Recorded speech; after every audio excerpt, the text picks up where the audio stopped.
Okay, picture this. You're lying in bed, the day is finally over, and you are just about to drift off to sleep. And then, bam! Out of nowhere, your brain decides that now is the perfect time to remind you of that one super mortifying thing you did back in ninth grade. We have all been there. But why? Why does it happen? Well, let's dive into the neuroscience behind our late-night cringe attacks. It really feels like our own brains are trying to sabotage our peace and quiet, right? But what if I told you this wasn't just some random mental cruelty? As we're about to see, there's actually a deeply rooted and frankly, a pretty fascinating evolutionary reason your mind serves up these memories right when you're at your most vulnerable. And this just sums it up perfectly, doesn't it? It is such a universal experience that it's basically a running joke online. This feeling, like there's a little DJ in your head just queuing up your worst moments, yeah, pretty much everyone can relate to that. So, to get to the bottom of it, we first have to understand the core emotion at play here: shame. So it turns out that powerful, physical cringe feeling is driven by one of our oldest and most important social emotions. It's not a bug in our system, nope, it's a feature, and it was designed for our survival. You know, what's really interesting here is how this completely reframes the idea of shame. It's not about you being flawed, it's an ancient alarm system. I mean, for our early ancestors, being kicked out of the tribe was a literal death sentence. So our brains developed this incredibly powerful emotion to alert us anytime we do something that might risk social rejection. That feeling is your brain basically screaming, hey, don't do that again, it's dangerous. And shame isn't just one single thing. It really comes in two main flavors. You've got external shame. That's when you worry about other people judging you for, say, tripping in the hallway. But then there's internal shame. That's the little voice in your head hours later telling you you're the clumsy one, you're inadequate, even when you're all alone. And over time, that external fear can get turned inward, creating that automatic cringe response. Okay, so we've got the emotion, but what's the actual neurological machinery running this whole show? Well, for that, we need to meet a really fascinating part of our brain called the default mode network. So the absolute simplest way to think about this is like your brain's screensaver. Whenever you're not actively focused on a task, you're not driving, you're not working, this network just kind of kicks in. And its number one job is to tell the story of, well, you. And here's the key thing to get. The DMN is the hub of your identity. It's constantly sifting through your memories, thinking about your relationships, and simulating what might happen in the future.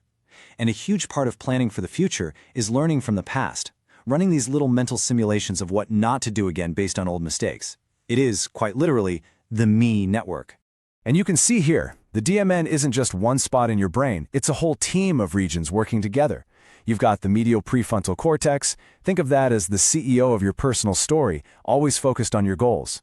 And then you have other parts, like the PCC and the angular gyrus, and they're kind of like the archivists, the ones who pull up those vivid, detailed memories from your past. Okay, so let's see how this all comes together to create the perfect neurological storm. We have this ancient survival emotion, shame, and we have the brain's me network. And here is where they collide, right as your head hits the pillow. All day long, your brain is just bombarded with stuff from the outside world. But at night, all that noise finally fades away. And that's the first real moment of quiet your brain has had. And it's the DMN's cue to power up and get to work, which, by the way, includes sorting through your most emotionally charged, unresolved memories. You know, when you actually break it down like this, the whole process makes perfect sense. First, the cringeworthy thing happens. Instantly, your amygdala, which is kind of like your brain's emotional highlighter, tags that memory as extremely important with a big dose of shame. The hippocampus then stores this brightly highlighted memory with extra care. So when your DMN does its nightly review later, which memories do you think it's going to pull up first? Yep, the ones with the biggest, brightest emotional tags. Now, in a perfect world, here's where your brain is actually supposed to help you out. During REM sleep, it acts like an emotional pharmacist. It basically gives itself a chemical bath that strips the painful charge away from these memories. The whole point is to keep the lesson but dial down the sting. But, and this is a big but, here's the catch. If you're a restless sleeper or your sleep is disrupted, that emotional pharmacist can't do its job properly. The memory gets refiled with all of that shame still attached, just waiting to be replayed with full force the next night. Okay, so we get the why now, but what can we actually do about it? Well, the good news is just understanding the mechanism behind it is the biggest first step to taming it.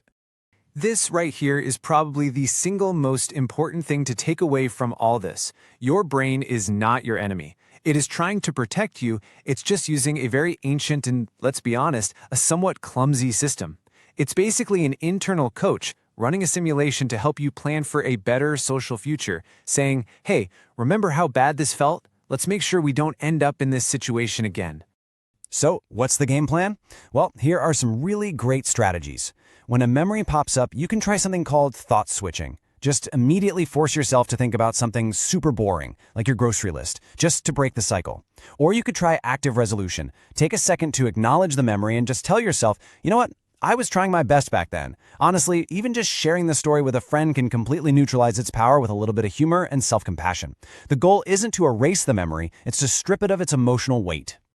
So the next time your brain cues up its greatest hits of embarrassment, instead of just cringing, maybe try asking this question. By seeing these memories not as attacks, but as misplaced lessons, you can start to change your relationship with your past and, hopefully, finally get a good night's sleep.